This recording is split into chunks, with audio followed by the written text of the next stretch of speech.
పేగు బంధం కూడా తెలంగాణతో తెగిపోయిందా? మీరెందుకు మోడీతో అంటగాగుతున్నారు? ఇవాళ ఈ ధర్నాకు మీరెందుకు రాలేదు అని నేను బీఆర్ఎస్ వాళ్ళని అడుగుతున్నా. బీజేపీ వాళ్ళు నరేంద్ర మోడీ గారి మోచేతి నీళ్లు తాగొచ్చు, మరి బీఆర్ఎస్ వాళ్ళు మోడీ గారి చెప్పులు మోసి బతుకుతున్నారా? మీరు మాకండగా నిలబడకుండా నిన్న ఓ సన్నాసి మాట్లాడతాడు, ఎన్నికల కమిషన్ కలవనికి వచ్చిన ఢిల్లీకని రేవంత్ రెడ్డి జంతర్ మంతర్ల డ్రామా చేస్తున్నాడు. నేను అడగదలుచుకున్న మా బలహీన వర్గాల సోదరులు, అయ్యా మన దీక్ష వాళ్ళకు ఒక డ్రామాలాగా కనిపిస్తుంది. ఆయన పేరే డ్రామారావు. డ్రామా నీ ఇంట్లో ఉంది, నీ ఒంట్లో ఉంది, నీ రక్తంలో ఉంది, నీ పేరులో ఉంది, మీ మొత్తం కుటుంబమే డ్రామాలేసి బతికే కుటుంబం మీది. మాకు డ్రామాలు అవసరం లేదు, చిత్తశుద్ధి ఉంది. అందుకే ఫిబ్రవరి 4, 2024 నాడు మొదలుపెట్టి ఫిబ్రవరి 4, 2025 నాడు సరిగ్గా 365 రోజుల్లో బలహీన వర్గాలకు సంబంధించిన ప్రతిపాదన నుంచి బిల్లు ఆమోదం వరకు సంవత్సరం తిరిగే లోపల చేసి 100 సంవత్సరాల సమస్యకు ఒక్క సంవత్సరంలోనే పరిష్కారం చూపించిన మంత్రులందరి వేదిక మీద ఉంది. నువ్వా దిక్కుమాలినోడా మా చిత్తశుద్ధిని ప్రశ్నించేది? నీ దిక్కుమాలిన మాటలు, నీ దివాలకోరు విధానం, బండకేసి కొట్టినా 100 మీటర్ల గోతి తీసి పాతి పెట్టిన మీ బుద్ధి మారలేదు, మీ ఆలోచన మారలేదు. అందుకే ఇవాళ మీ ఇంట్లోనే చక్కగా లేరు. ఒకరు బీసీకి అనుకూలం అంటే ఇంకొకరు వ్యతిరేకం అంటారు, మూడోగా ఆయన మధ్యస్థం అంటారు. నేను అటు కాదు, నేను ఇటు కాదు అంటాడు. ఈయన ఈ అటు ఇటు కానోడు కూడా నా గురించి మాట్లాడతాడు. అందుకే మిత్రులారా, ఇవాళ మన చిత్తశుద్ధిని ఎవడు ప్రశ్నించలేడు. ఇవాళ తెలంగాణ మోడలే దేశానికి రోల్ మోడల్ అయ్యింది. ఇవాళ ఈ తెలంగాణ మోడల్, ఈ కులగణన, ఈ జనగణన, ఈ 42% రిజర్వేషన్ దేశ రాజకీయాలలో సునామీని సృష్టించబోతుంది.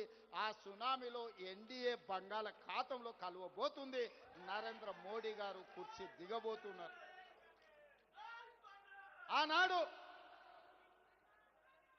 గుజరాత్లో జరిగిన దుర్ఘటనలతో అటల్ బిహారీ వాజ్పేయి గారు నరేంద్ర మోడీ గారిని ముఖ్యమంత్రి కుర్చీ నుంచి మారుద్దామనుకున్నాడు. అది సాధ్యపడలేదు. నిన్నగాక మొన్న ఆర్ఎస్ఎస్ పెద్ద మోహన్ భగవత్ గారు ఇంకొక మాట అన్నారు, 75 సంవత్సరాలు పూర్తయిన ప్రతి ఒక్కరూ పదవుల నుంచి దిగాలి.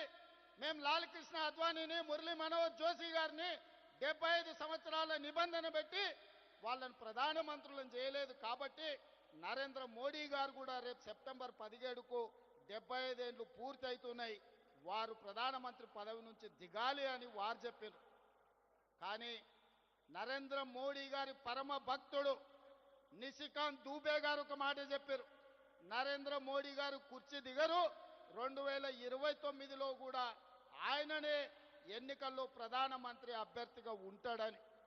నేను ఒక మాట చెప్పదలుచుకునే వేదిక మీద, నరేంద్ర మోడీ గారు మీరు దిగొద్దు కుర్చీ, 2029 వరకు మీరే ఉండాలి. 2029 ఎన్నికల్లో అటల్ బిహారీ వాజ్పేయి ఆర్ఎస్ఎస్ చేయలేని పని, నరేంద్ర మోడీని గద్దెదించే పని మా సోదరుడు, మా నాయకుడు రాహుల్ గాంధీ గారు, మా నాయకుడు రాహుల్ గాంధీ గారి నేతృత్వంలో మా ప్రతి కాంగ్రెస్ పార్టీ కార్యకర్త దేశం నలుమూలల నుంచి కార్యోన్ముఖులై ఎన్నికల యుద్ధ రంగంలో నరేంద్ర మోడీని ఓడిస్తాం, ఢిల్లీ గద్దె నుంచి నరేంద్ర మోడీని దించుతాం. ఇదే మా శపథం అని చెప్పి జంతర్ మంతర్ సాక్షిగా నేను చెప్పదలుచుకున్నా. నిశికాంత్ దుబే ఇంకొక మాట అన్నాడు, నరేంద్ర మోడీ గారు లేకపోతే బీజేపీకి 150 సీట్లు కూడా రావు అని. నిశికాంత్ దూబే గారికి వేదిక మీద నుంచి విజ్ఞప్తి చేస్తున్నా, దూబే గారు మీరు డైరీలో రాసుకోండి, నరేంద్ర మోడీ గారి పేరు మీదనే ఎన్నికలకు రాండి, 150 కంటే ఒక్క సీటు కూడా ఎక్కువ రానియం. నరేంద్ర మోడీ కాదు, మొత్తం ఆయన అభిమానులందరూ లేకపోతే భారతీయ జనతా పార్టీ నాయకులందరూ ఉమ్మడికి వచ్చిన 150 సీట్ల కంటే ఒక్క సీటు కూడా ఎక్కువ రానియం. రాహుల్ గాంధీ గారిని గెలిపించి ఈ దేశానికి ప్రధానమంత్రిని చేస్తాం. ఇవాళ రాకపోతే మోడీ గారు మీకున్న మార్గం ఒక్కటే, అయితే మా బిల్లులు ఆమోదించండి, మా బలైన వర్గాలకు 42% రిజర్వేషన్లు ఇవ్వండి. గద్దె మీద ఉంటే 42% ఇవ్వాల్సిందే. నువ్వు 42% ఇవ్వకపోతే గద్దె మీద నుంచి మేము దించుతాం, 42% రిజర్వేషన్ సాధించుకుంటాం. మీరు తెలంగాణ శక్తిని, తెలంగాణ ప్రజల పోరాట స్ఫూర్తిని తక్కువగా అంచనా వేస్తున్నారు. నరేంద్ర మోడీ గారు, బీజేపీ నాయకులారా, ఆనాడు ఇందిరాగాంధీ ఎస్సీ ఎస్టీల రిజర్వేషన్లను బలంగా అమలు చేసింది. ఎస్సీ ఎస్టీ సోదరులకు ఇండ్లు లేని వాళ్ళకి ఇండ్లు ఇచ్చింది, ఇంటి స్థలాలు లేని వాళ్ళకి ఇంటి స్థలం ఇచ్చింది, ఇల్లు కట్టుకోవడానికి ఇందిరమ్మ ఇల్లు ఇచ్చింది, భూమి లేని వాళ్ళకు భూమి ఇచ్చింది, దున్నేవాడికే భూమి హక్కు అన్న నక్సలైట్ల